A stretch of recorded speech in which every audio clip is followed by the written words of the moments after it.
This poem does not propose prescriptive approaches. It does not investigate tensions or liminal anxieties. This poem has no interest in pedagogical dialectic. It does not gesture towards paradoxical impermeability. This poem has no letters after its name.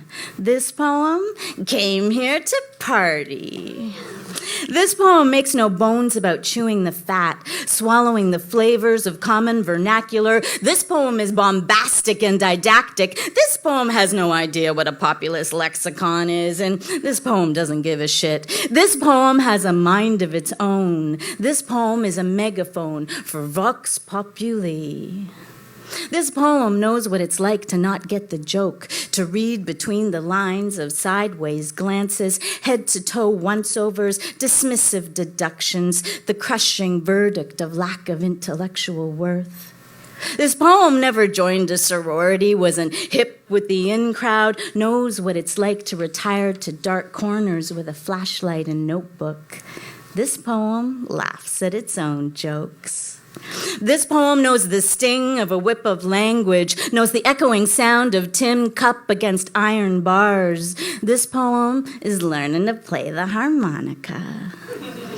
This poem hates snobby bouncers and invite only. This poem doesn't want to order bottle service. This poem sets the velvet ropes on fire. This poem doesn't think it's a party unless everyone is there.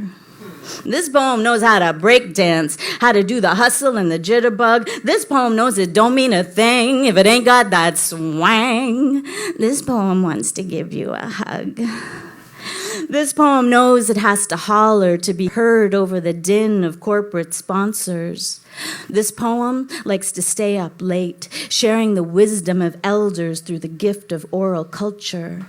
This poem knows how to keep ancient traditions warm, using breath to fan the embers of a primordial desire. And this poem knows that all we all are is a spark from an inextinguishable fire.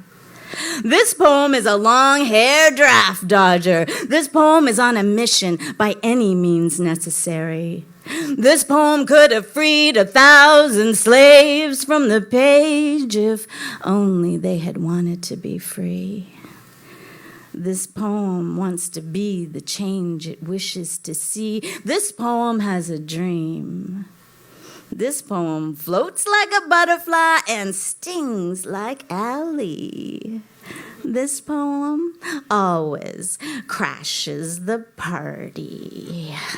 Thank you.